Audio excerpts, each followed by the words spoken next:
வந்திருக்க present media chief guest எல்லாருக்குமே ரொம்ப தேங்க்யூ. ஸோ ஷார்ட்டாகவே முடிச்சிடுறேன். ஸோ இந்த படம் வந்து ஸ்டார்ட் ஆனது வந்து ரொம்ப சாதாரணமாக தான் ஸ்டார்ட் பண்ணோம். நான் என் ஃப்ரெண்டு விஜய் எல்லோரும் சேர்ந்து சிம்பிளாக தான் ஸ்டார்ட் பண்ணோம். பட் இவ்வளோ பெரிய ஸ்டேஜில் இந்த படத்தை கொண்டு வந்தது வந்து சிவகார்த்திகேயன் ப்ரொடக்ஷன்ஸ் தான். ஸோ அவங்களுக்கு தான் பெரிய தேங்க் பண்ணோம். ஏன்னா வந்து ஒரு ஃபஸ்ட்டு படம் எடுக்கிறதுக்கு நிறைய சேலஞ்சஸ் இருக்குது. அதுவும் ப்ரொடியூசரும் புதுசு, நானும் புதுசு, ஸோ டீமும் புதுசு, அப்ரோச் பண்ணி எல்லாத்தையும் செட் பண்ணி பண்ணுறது ரொம்ப கஷ்டம். அண்ட் அதெல்லாம் தாண்டி படத்தை பிஸ்னஸாக ப்ரெசென்ட் பண்ணி படத்தை வெளியில் கொண்டு வரது வந்து அதை விட ரொம்ப கஷ்டம். ஸோ அதை வந்து ரொம்ப ஈஸியாக எங்களோட இவ்வளோ நாள் இந்த பிஸ்னஸ் ப்ராசஸ், இந்த ரிலீஸ் ப்ராசஸ் எல்லாத்தையுமே ரொம்ப ஸ்மூத் ஆக்குனது வந்து சிவகார்த்திகேயன் ப்ரொடக்ஷன்ஸ் தான், எஸ்கே ப்ரொடக்ஷன்ஸ் தான். ஸோ அவங்க எல்லாருக்கும் ரொம்ப தேங்க்ஸ், எஸ்பெஷலி சிவகார்த்திகேயன் சாருக்கு. ஸோ சொன்ன மாதிரி அவர் வந்து படத்தோட பிகினிங்கில் நாங்கள் வந்து படம் ஸ்டார்ட் பண்ணும் போது அவர்கிட்ட தான் போய் விஷஸ் வாங்கினோம். ஸோ விஷஸ் வாங்கிட்டு அவர் அதுக்கு முன்னாடி வரைக்கும் எங்களுக்கு ஒரு நம்பிக்கையெல்லாம் பெருசாக இல்லை. ரொம்ப சின்னதாக நம்ம ஒன்று பண்ணுறோம், என்னவோ பண்ணுறோம், அது எப்படி வரும்னு தெரியாது அப்படின்ட்டு. ஸோ அவர்கிட்ட அன்றைக்கி விஷ் வாங்கும் போது வந்து ஒரே ஒரு விஷயம் தான் ஃபீல் ஆச்சு. என்னென்னா, கண்டிப்பாக இவர் ஏதோ ஒரு வகையில் படம் பார்த்துருவார். ஸோ அட்லீஸ்ட் அவர் படம் பார்க்கும் போது ஒரு குவாலிட்டி இருக்கணும் படத்தில். ஸோ அதுக்காகவாவது நம்ம கொஞ்சம் எக்ஸ்ட்ரா எஃபர்ட் போடணும்னு சொல்லிட்டு எல்லாருமே சேர்ந்து கொஞ்சம் ஹார்ட் ஒர்க் பண்ணோம். ஸோ கடைசியில் அவர் வந்து படத்தை ப்ரெசென்ட் பண்ணுவார் நான் நம்பவே இல்லை. ஸோ ஒரு நாள் கேஷுவலாக படம் பார்க்க வந்தாங்க. அவர், கலை சார், அவங்க டீம் எல்லாருமே படம் பார்க்க வந்தாங்க. ஸோ வந்துட்டு அவர் வந்து படம் முடிச்சுட்டு ரொம்ப பாசிட்டிவாக பேசினார். ரொம்ப நுணுக்கமாக எல்லா விஷயத்தையும் ரொம்ப டீட்டெயிலாக பார்த்து பேசினார். எனக்கு ரொம்ப சந்தோஷமாக இருந்துச்சு, நம்பவே முடியல. உண்மையிலே நான் அவர்கிட்ட ஒரு 2-3 வாட்டி கேட்டேன், சார் உண்மையிலே உங்களுக்கு படம் பிடிச்சிருக்கான்னா ஆமாம் எனக்கு ரொம்ப பிடிச்சிருக்குன்ட்டார். அதுக்கப்புறம் நான் ப்ரொடியூசருக்கு ஃபோன் பண்ணி நைட்டு சொன்ன இந்த மாதிரி அவர் படம் பிடிச்சிருக்காங்க. இல்லை அவர் வந்து பப்ளிக் இருக்காங்கன்னு சொல்லியிருப்பார், நீ இதெல்லாம் வந்து சீரியஸாக எடுத்துக்கூடாது அப்படின்னாரு. ஸோ சரி ஓகே, அதுவும் நாங்கள் கேஷுவல் தான், உண்மையாக தான், ஓகே பப்ளிக்காக எல்லோரும் சொல்லுவாங்கன்னு சொல்லிட்டு சரி ஓகேன்ட்டு விட்டோம். பட் நெக்ஸ்ட் டே நைட் ஒரு 10 மணி இருக்கும் காலி அண்ணன் வந்து எனக்கு ஃபோன் பண்ணி ராஜுவல் உங்களுக்கு யாராவது பேசினாங்களா அப்படின்னாரு. இல்லை சார், இல்லை நான் எதுவும் பேசலை அப்படின்னா. இல்லை எனக்கு இப்போ தான் எஸ்கே சார் கூப்பிட்டாரு, எனக்கு ஒரு ஃபோன் பண்ணி ஒரு 3-4 மாதம் இருக்கும், பட் திடீர்னு ஃபோன் பண்ணி படம் ரொம்ப நல்லா இருக்குன்னு பாராட்டி பேசினதாக சொன்னார். எனக்கு ரொம்ப ஹாப்பியாக இருந்துச்சு. என்னடா, ஏன்னா அந்த 10 மணி நைட்டுக்கு அவருக்கு ஃபோன் பண்ணி வந்து படம் நல்லா இருக்குன்னு சொல்லியிருக்காங்கன்னா ஓகே இப்போ நம்ம நம்பலாம் உண்மையிலே நல்லா இருக்குன்னு, யார் சொல்கிறது நம்ம கேட்க வேணான்னு. அதே மாதிரி போய் அப்ரோச் பண்ணும் போது எஸ்கே ப்ரொடக்ஷன்ஸ் வந்து ரொம்ப ஓப்பன் ஹார்ட்டடாக இந்த படத்தை வந்து வெல்கம் பண்ணாங்க. அது கலை சாருக்கும் ரொம்ப தேங்க்ஸ். அதுக்கப்புறம் அவங்களோட டீம் ராகுல் ப்ரோ, கார்த்திக் ப்ரோ, அதுக்கப்புறம் திவாகரன், எல்லாருக்குமே ரொம்ப தேங்க்ஸ். இந்த படத்தை வந்து வெறுமனே வந்து இந்த படத்தை வந்து அவங்க ஓன் பண்ணிக்கிட்டாங்க. ஏதோ அவங்க ப்ரொடக்ஷனில் ப்ரொடியூஸ் பண்ணுற ஒரு படம் மாதிரி படத்தை வந்து அவங்க வந்து அப்படியே ஓன் பண்ணிக்கிட்டாங்க. எங்களோட எல்லா பொறுப்பு, எங்களோட எல்லா டென்ஷன், எல்லா ப்ரெஷர் எல்லாத்தையும் அவங்க எடுத்துகிட்டு அவங்க வந்து எங்களை தாண்டி நிறைய மடங்கு ஒர்க் பண்ணிகிட்ருக்காங்க இந்த படத்துக்காக. ஸோ அதுக்கு ரொம்ப பெரிய சப்போர்ட். ஏன்னா அவங்க உள்ளே வந்ததுனால தான் ஏஜிஎஸ் சினிமாஸ் உள்ளே வர முடிஞ்சுது. ஸோ ஏஜிஎஸ் சினிமாஸ் பற்றி தெரியும் உங்களுக்கு. ஸோ இந்த மாதிரி நிறைய நல்ல விஷயங்கள், இந்த படத்தை ஒரு ரொம்ப மைக்ரோவான படத்தை இந்த இவ்வளோ விசிபிலிட்டி கொண்டு வந்தது அவங்க தான். ஏன்னா யூஸ்வலாக சின்ன படங்களுக்கு வந்து வெளிச்சம் கிடைக்காது. யாராவது இந்த படத்தை வந்து பார்த்து நல்லா இருக்குன்னு சொல்லுவாங்களா, பாராட்ட மாட்டாங்களா அப்படின்னு எல்லாருமே ஏங்குவோம். ஸோ அந்த ஒரு வெளிச்சமாக எங்களுக்கு கிடச்சது சிவகார்த்திகேயன் சாரும் எஸ்கே ப்ரொடக்ஷன்ஸும் தான். ஸோ அவங்க உள்ளே வந்ததுக்கப்புறம் தான் இந்த படம் நிறைய பேருக்கு வெளியே தெரிய ஆரம்பிச்சது. ஓகே இப்படி ஒரு படம் வருது. ஏன்னா எஸ்கே ப்ரொடக்ஷன்ஸோட பேனர் பற்றி எல்லாருக்குமே தெரியும், அவங்களோட குவாலிட்டி தெரியும். கொட்டுக்காளி மாதிரி ஆகட்டும், கனா மாதிரி ஆகட்டும், குரங்கு பெடல் ஆகட்டும், அவங்களும் அது ஒரு வேர்ல்டு ஸ்டாண்டர்டில் படம் பண்ணுறவங்க. ஸோ அவங்க ஒரு படத்தை பண்ணுறாங்க அப்படின்னும் போதே வந்து அது அடுத்த லெவல் நமக்கு வந்து ஒரு பெரிய சப்போர்ட் வந்து. அதான் அஜய் சார் சொன்ன மாதிரி அது பயங்கர ஹாப்பியாக இருந்துச்சு எனக்கு. ஏன்னா நம்மளா சினிமாவில் வந்து என்ன ஆக போகிறோன்ற ஒரு எந்த ஐடியாவுமே இல்லாமல் இருந்தோம். ஸோ இன்றைக்கி வந்து நம்ம ஃபஸ்ட்டு படத்துலேயே நமக்கு வந்து சிவகார்த்திகேயன் சாரோட பேனர் பேரில் படம் வர்றது வந்து எனக்கு ரொம்ப சந்தோஷம். ஸோ நெக்ஸ்ட்டு வந்து இந்த chief guest director Ravikumar sir, Tamil bro, எல்லாருக்கும் ரொம்ப தேங்க்ஸ். அஜய் சாரை பற்றி பேசணும். ஏன்னா நான் வந்து அஜய் சார்கிட்ட ஜாயின் பண்ணுறதுக்கு முன்னாடி ஒரு 2 படம் ஒர்க் பண்ணேன். தமிழ் படம் 2 அண்ட் டகால்டி, அமுதன் சார்ட்டையும் விஜயானந்த் சார்ட்டையும். அந்த படத்துலலாம் வந்து நான் வந்து லாஸ்ட்டாக தான் போய் ஜாயின் பண்ணேன். கரெக்டாக ஷூட்டிங் போகிற ஸ்டேஜ் போனனால என்னால் வந்து அந்த ரைட்டிங் ப்ராசஸில் போஸ்ட் ப்ரொடக்ஷனாக ஃபுல்லாக ஒர்க் பண்ண முடியல. ஸோ லாஸ்ட் போனால் ஃபுல்லாக ஒர்க் பண்ணேன். பட் கற்றுக்கிற ப்ராசஸ் ரொம்ப கம்மியாக இருந்துச்சு. ஸோ அஜய் சார்கிட்ட எனக்கு வந்து டிமாண்டி காலனி 2 ஒர்க் பண்ணுறதுக்கு ஒரு ஆப்பர்ச்சுனிட்டி வந்தது. ஸோ அது வந்து அந்த ரைட்டிங் ஸ்டேஜ்லேருந்து இருந்துச்சு. ஸோ அதில் ஒர்க் பண்ணிட்டு அப்படியே இருக்கும்போது ஒரு நாள் கேஷுவலாக அவர் வந்து ரைட்டர்லாம் தேடிட்டு இருந்தார். அப்போ நான் அவர்கிட்ட கேட்டேன், சார் நான் ஒரு 2 சீன் வேணால் எழுதவா, ஒரு சப்போர்ட்டாக இருக்கும் அப்படின்னா. ஓகே எழுதுங்கன்னாரு. எழுதி கொடுத்தேன். பார்த்தா திடீர்னு நீங்களே எழுதுங்களேன் மீதியும் அப்படின்ட்டு இருந்து. அதாவது ஒரு டிராஃப்ட் அவர் வந்து அவர் தான் ரைட்டர், அவர் தான் கதை, அவர் தான் எல்லாமே. ஒரு டிராஃப்ட் ஒன்று எழுதி கொடுத்து அவருக்கு பிடிச்சி போய் அதை என்கரேஜ் பண்ணுவார். நம்மளை வந்து ஒரு மற்றவங்களாம் வந்து டிமோட்டிவேட் பண்ணுறது, டிஸ்கரேஜ் பண்ணுறது அந்த மாதிரி இல்லாமல் டேலண்ட்ஸை என்கரேஜ் பண்ணுவார். என்கரேஜ் பண்ணி திடீர்னு எல்லாமே பண்ணிட்டாரு.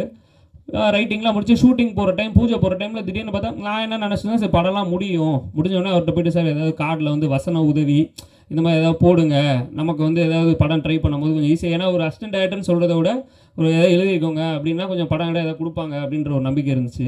பார்த்தா திடீர்னு போஸ்ட் வருது. போஸ்டரில் பார்த்தா என் பேர் இருக்குது, கோ ரைட்டர் அப்படின்னு சொல்லிட்டு வெங்கி ஒருத்தரும் என்னோட பேர் இருக்குது. நான் அதை எதிர்பார்க்கவே இல்லை. ஏன்னா யூஸ்வலாக யாருமே வந்து ஃபுல் ஸ்கிரிப்ட் ஒன்று எழுதி கொடுத்தாலே வந்து இன்றைக்கி நிலைமைக்கு காசும் கொடுக்க மாட்டாங்க, வந்து அதை கோஸ்ட் பண்ணிடுவாங்க. பட் அஜய் சார் வந்து என்கிட்ட கேட்கவே இல்லை, அவர் என்கிட்ட சொல்லவும் இல்லை.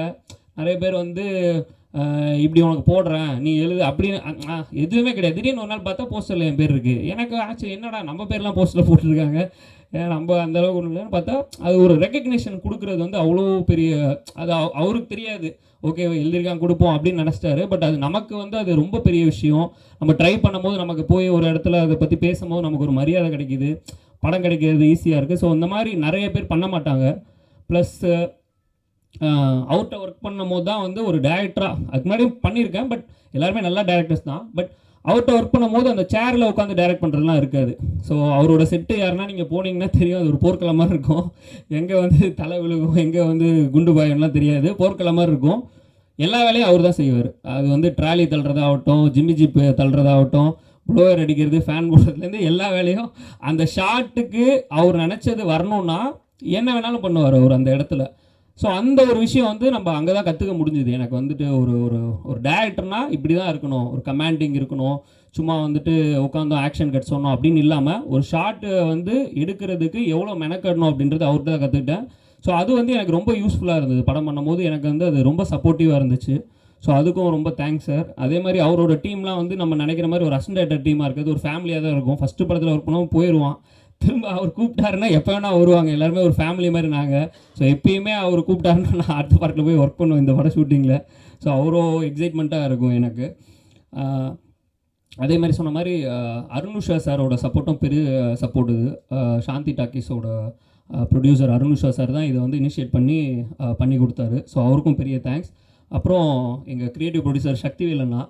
ஸோ அவர் வந்து அவர்கிட்ட தான் இனிஷியலாக இந்த கதையை கொண்டு போய் இப்படி ஒன்று இருக்குண்ணா எப்படி பண்ணலாம் அப்படின்னும் போது அவர் தான் இதை வந்து ஒரு ஒரு படமாக ஒரு first producer, first director, first டீம்னும் போது அது நகர்றதுக்கு ரொம்ப சிரமங்கள் இருக்கும். ஸோ அந்த சிரமத்தெல்லாம் கிளியர் பண்ணி அவர் தான் இதை கொண்டு போய் அழகாக பொசிஷன் பண்ணி அவரோட டீம் சேது அண்ணா ஆகட்டும், அதுக்கப்புறம் அருண் ப்ரோ ஆகட்டும், செபின் ஆகட்டும், எல்லாருமே வந்து அவர் தான் வந்து ஆர்கனைஸ் பண்ணி இந்த ஷூட் அழகாக கொண்டு போய் முடித்து மொத்த ப்ரெஷரையும் பேர் பண்ணி இந்த படத்தை முடித்து ஒரு பொசிஷனுக்கு எஸ்கே ப்ரொடக்ஷனுக்கு கொண்டு போனது அவரோட பெரிய உழைப்பு. ஸோ அவருக்கு ஒரு பெரிய தேங்க்யூண்ணா. அப்புறம் விஜய், ப்ரொடியூசர் விஜய் பற்றி சொல்லணும். விஜய் வந்து சொன்ன மாதிரி என்னோடய கிளாஸ் ஃப்ரெண்டு. காலேஜில் ஃபஸ்ட் டேலேருந்து ஒன்றாவே ட்ராவல் பண்ணிருக்கோம் இவ்வளோ நாள். சொன்ன மாதிரி எங்களுக்குள்ளே எந்த சண்டையும் வந்ததில்லை. நானும் பல தடவை யோசிச்சிருக்கேன், ஏன்டா நான் எல்லாத்தையும் சண்டை போடுவேன் யூஸ்வலாக, பட் விஜய்கிட்ட மட்டும் என்னால் சண்டை போட முடியாது. அது ஏன்னு தெரில. ஷூட்டிங்கில் சின்ன சின்ன பிரச்சனை வரும், பட் அது பெருசாக நாங்கள் பர்சனலாக எடுத்துக்க மாட்டோம். ஸோ என்னென்னா சினிமாவில் வந்து அசிஸ்டன்ட் டைரக்டராக வந்து ட்ரை பண்ணி கஷ்டப்படுறது வந்து ஒரு சாதாரண ஃபேமிலி பேக்ரவுண்டில், சினிமா பேக்ரவுண்ட்லாம் இல்லாமல் வர்றவங்களுக்கு வந்து அது வந்து சப்போர்ட்டுன்ற ஒரு விஷயம் தான் எல்லாருமே எதிர்பார்ப்போம். ஒரு ஃபேமிலி ஆகட்டும், ஃப்ரெண்ட்ஸ் ஆகட்டும், யாருமே சப்போர்ட் பண்ண மாட்டாங்க. இப்போ நான் வந்து ட்ரை பண்ண அந்த ஒரு 8-10 இயர்ஸ் ஒரு ஜேர்னி இருக்குது, 10-12 இயர்ஸ். ஸோ அந்த டைமில் வந்து யாருமே நம்மளை நம்ப மாட்டாங்க, நமக்கு வந்து சப்போர்ட் பண்ண மாட்டாங்க. ஃபேமிலியில் மரியாதை இருக்காது, இவன் உருப்படாதவன், இவனுக்கு வந்து இவன் வந்து எதுவுமே செய்யலை, இவனை மாதிரி ஆயிடாதீங்க, இவனை மாதிரி உருப்படாமல் போயிடாதீங்க, அந்த மாதிரி எல்லாருமே நம்மளை வந்து ஒரு ஒரு ஒரு லேபிளாக தான் வச்சுருப்பாங்க. ஸோ இவனை மாதிரி ஆகிடாத, போனோன்னா இவனை மாதிரி தான் நீ லைஃப்பில் ஆகணும்னு. பட் அதையும் தாண்டி நம்ம மேலே நம்பிக்கை வைக்கிறது ஒருத்தர் 2 பேர் இருப்பாங்க. அந்த மாதிரி எனக்கு ஒரு ஆள் வந்து விஜய். ஸோ இன்றைக்கி இந்த படம் பண்ணுறான் அதெல்லாம் விஷயம் கிடையாது. ஸோ இத்தனை வருஷத்தில் என்னை நம்பின ஒரு ஆள்னால் அது விஜய் தான். நான் வந்து ஃபினான்ஷியலாக சப்போர்ட் பண்ணும் போது, ஸ்ட்ரகிள் பண்ணும் போதாகட்டும், மாரலி நான் ஸ்ட்ரகிள் பண்ணும் போதாகட்டும், எமோஷ்னலாக எனக்கு சப்போர்ட் தேவைப்படும், எல்லா டைம்லேயும் அவன் வந்து நிற்பான். உனக்கு என்ன வேணும் சொல்லு, நான் பண்ணுறேன். அது பணன்றதை தாண்டி உன்னால் முடியும், நீ ஜெயிப்ப, நீ பண்ணுவ, அந்த மாதிரி ஒரு சப்போர்ட் பண்ணுற ஆள் வந்து ரொம்ப கம்மி நமக்கு. ஸோ அந்த மாதிரி ஒரு ஆள் கிடைச்சது வந்து எனக்கு ரொம்ப சந்தோஷம். இந்த ப்ரொடியூசர், இந்த பணம், இதெல்லாம் தாண்டி வந்து அவனோட ஃப்ரெண்ட்ஷிப் வந்து ரொம்ப பெருசு. ஸோ அதை நான் வந்து லைஃப் லாங் வந்து அதை செரிஷ் பண்ணணும்னு நினைக்கிறேன். அதுக்கு ரொம்ப தேங்க்யூ. ஸோ அங்கே இப்போ வேகமாக கைத்தற கணேஷன், பிரவீன் ப்ரோ, ஒரு டீமே வந்து என்னென்னா இது உங்களுக்கு பார்க்குறதுக்கு வந்து ஒரு சாதாரண ஒரு ஃப்ரெண்ட்ஷிப் அந்த மாதிரி இருக்கும். எல்லாருமே ஒரு ஃபேமிலி மாதிரி மாறிட்டோம் நாங்கள் ஆக்சுவலாக. கணேசன் ஆகட்டும், பிரவீன் ஆகட்டும், அவங்க ஊர்லேருந்து வேதாரண்யம் அவங்க ஊர். ஸோ அங்கேருந்து ஒரு டீமே படையே கிளம்பி வந்து இங்கே உட்காந்து இதை வந்து ஒரு வீட்டு கல்யாணத்தை எடுத்து நடத்தினா எப்படி நடத்துவாங்களோ அந்த மாதிரி எடுத்து நடத்தி ஒரு கலாட்டா ஒன்று பண்ணி, ஸோ அவ்வளோ சூப்பராக வந்து எல்லாருமே இந்த ஒரு தேரை வந்து கட்டி இழுக்கிற மாதிரி ஒரு தேரை கட்டி தான் இழுத்தோம் இதை. ஸோ அதுக்கு எல்லாருக்குமே ரொம்ப தேங்க்ஸ். அண்டு அதுக்கப்புறம் சொன்ன மாதிரி அபு தாஹிர் சார், அவர் தான் இதை வந்து இனிஷியேட் பண்ணார் இந்த ப்ராஜெக்டை. ஸோ ஃபினான்ஷியல் சப்போர்ட் ஆகட்டும், எல்லா சப்போர்ட்டுமே அவர் பண்ணார். ஸோ அவருக்கும் இந்த இடத்துல பெரிய தேங்க்ஸ். அண்டு படத்தை வந்து ஸ்டார்ட் பண்ணலான்னு முடிவு பண்ணியாச்சு. யார் ஹீரோ போகலாம், மற்ற கேஸ்டிங் எப்படி போகலாம் அப்படின்னு சொல்லிட்டு பிளான் பண்ணும்போது எங்களுக்கு வந்து தர்ஷன் சார் போனால் நல்லாயிருக்கும். ஏன்னா அவர் வந்து ஒரு அந்த சொன்ன மாதிரி ஒரு பாய் நெக்ஸ்ட் டோர் இமேஜ் இருக்குது. ஸோ அவர் நடித்தா நல்லாயிருக்கும் அப்படின்னு சொல்லி எங்களுக்கு ஃபீல் ஆச்சு. ஸோ அவர் அப்ரோச் பண்ணோம். ரொம்ப வார்மாக வந்து அவர் படத்தை ரிசீவ் பண்ணார், கதையை ரிசீவ் பண்ணார்.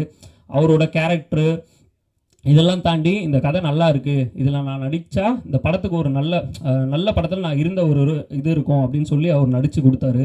அவருக்கு பெரிய தேங்க்ஸ். அண்டு காளி அண்ணன் வினோதினி மேம் வந்து ஆக்சுவலாக அவங்க 2 பேருமே சேர்ந்து ஒன்றா ஹஸ்பண்ட் அண்ட் ஒய்ஃபாக நிறைய படம் நடிச்சிருக்காங்க போலன்னு சொல்லி என் மைண்டில் டிஃபால்ட்டாகவே இருந்துச்சு. பட் போய் கேட்டதுக்கப்புறம் தான் சொன்னால் நானும் அவங்க ஹஸ்பண்ட் அண்ட் ஒய்ஃபெல்லாம் நடிச்சது கிடையாது இது வரைக்கும். நாங்கள் அது எப்படி அந்த தாட் வந்ததுன்னு தெரியல. எனக்கு வந்து ரீப்ளேஸ்மெண்ட்டே கிடைக்கல அந்த 2 கேரக்டர்ஸ்க்கு மட்டும். எவ்வளோ ட்ரை பண்ணி பார்த்தாங்க, பட் எனக்கு வந்து இல்லை இவங்க தான் வேணும், இவங்க 2 பேர் இருந்தால் தான் நல்லாயிருக்கும்னு சொல்லி அடம்பிடிச்சு அவங்க 2 பேர் நடிக்க வச்சேன். ஸோ அதுக்கான ரிசல்ட் வந்து படத்தில் தெரியும் நிச்சயமாக. நீங்கள் பார்க்கும்போது அவ்வளோ நம்மளை வந்து என்டர்டெயின் பண்ணியிருக்காங்க, அவ்வளோ என்கேஜ் பண்ணியிருக்காங்க. ரவிக்குமார் சார் தான் படம் பார்த்துட்டு சொன்னார், நிஜமாவே நான் ஒரு 2 பேரை பார்த்த மாதிரி இருந்தது. காளியான பர்ஃபார்மன்ஸ்லாம் பார்த்துட்டு நிஜமாக இருந்தாலும் எங்கேயோ வாழ்ந்துட்டு இருக்கான் போல் இருக்கு. அப்படி ஒரு உயிர் கொடுக்குறது ஒரு கேரக்டர். சும்மா நான் வந்தோம், ஷூட்டிங் வந்தோம், நடித்தோம், போனோம் அப்படிலாம் இல்லாமல் ஒரு உயிர் கொடுத்த ஒரு கேரக்டர் நடிக்கிறது வந்து அவ்வளோ பெரிய விஷயம். ஸோ அது ரொம்ப அழகாக வந்து காளி அண்ணன் ஆகட்டும், வினோதினி மேம் ஆகட்டும், தர்ஷன் சார் ஆகட்டும், ஹர்ஷா, கென்ட்ரிக், எல்லாருமே, அப்துல் ப்ரோ, எல்லாருமே ரொம்ப ஒரு சோல்ஃபுல்லாக பண்ணாங்க. ஹர்ஷாவுக்கு பெரிய தேங்க்ஸ். என்ன நம்பி சொன்ன மாதிரி நம்பி கேரளாலேருந்து வந்து நடித்து கொடுத்தாங்க, அதுக்கு நல்ல தேங்க்ஸ். கென்ட்ரிக் நிறைய படத்தில் நடிப்பான் இனிமேல். ஸோ ரொம்ப க்யூட்டாக அவங்களாம் பயங்கர டார்ச்சர் பண்ணியிருக்கோம். பட் இருந்தாலும் அவ்வளோத்தையும் பேர் பண்ணி அவங்க அப்பா அம்மா எல்லோரும் சப்போர்ட் பண்ணி ரொம்ப நல்லா நடித்து கொடுத்தான். அண்டு என்னோடய கோர் டீம்னா என்னுடைய எடிட்டர், சினிமோட்டோகிராஃபர் கொஞ்சம் டைமாக அட்ஜஸ்ட் பண்ணிங்க. ஏன்னா நிறைய நன்றி கடன் பட்டிருக்கேன் நான். ஏன்னா இது வந்து என்னுடைய படமோ என்னுடைய ஒரு விழாவோ கிடையாது இது. ஏன்னா இந்த படம்ன்றது இது எல்லாரும் சேர்ந்து போட்ட உழைப்பு தான். ஸோ நான் இந்த இடத்துல நன்றி கடன் பட்டிருக்கேன் எல்லாருக்குமே. ஸோ நிஷார், சதீஷ் எல்லாம் எனக்கு ரொம்ப வருஷம் ஃப்ரெண்ட்ஸு.